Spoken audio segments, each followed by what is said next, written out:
Shivanshu recording studio Banawar Kishorganj.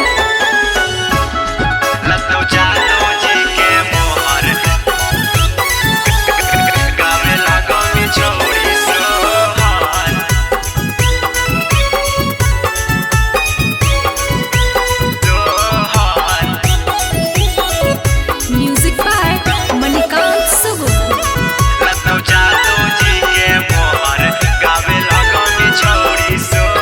Mix by Manish Arya. काहेला छौरी लगाई के चलही मुहामा पर गयो हर हे काहेला छौरी लगाई के चलही मुहामा पर गयो हर मरबौ जादव जी के मोहर गावे लगमी छौरी सोहर मरबौ खाटिया हीरा के मोहर गावे लगमी छौरी सोहर पावन पासावन से कुछो होतौ न छौरी तोहर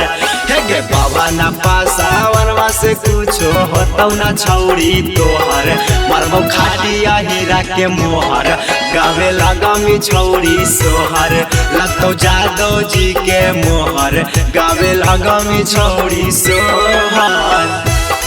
लगतौ जादव जी के मोहर गावे लगमी छौरी सोहर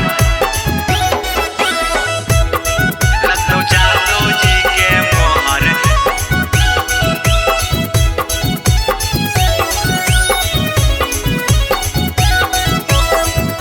म्यूजिक बाय मणिकांत सुगु।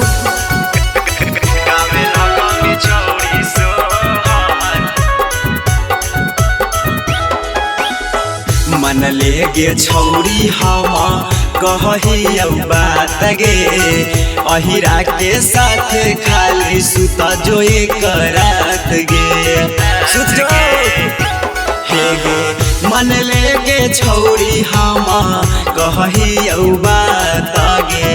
अहिरा के साथ खाली सुत जो एक रात गे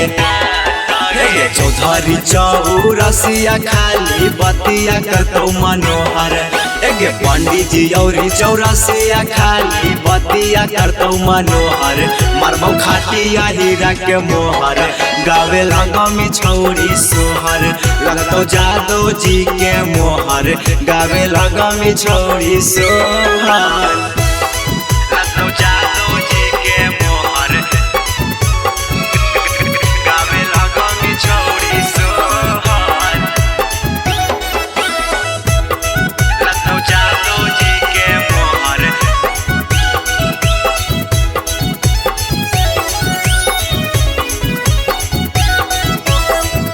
म्यूजिक बाय मणिकांत सुगु।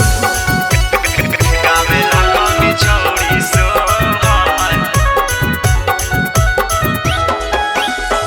मनीष आर्या बतिया कहे फिर गे रजनी सा प्रेमी के दे दे चला भेला अपन मशीन गे दे दे करे जा मनीष आर्या बतिया कहे फिर गे रजनी सा प्रेमी के दे दे चला भेला अपन मशीन गे टूनी टाइगर बसे उठतौ न तोरा जवानी के छौरी योहर आगे टूनी टाइगर बसे उठतौ न तोरा जवानी के छौरी योहर मरबौ जादव जी के मोहर गावे लगमी छौरी सोहर मरतौ खाटिया हीरा के मोहर गावे लगमी छौरी सोहर यादव ब्रांड करतौ तुरकांड समझ शिवांशु रिकॉर्डिंग स्टूडियो बानावर किशोरगंज।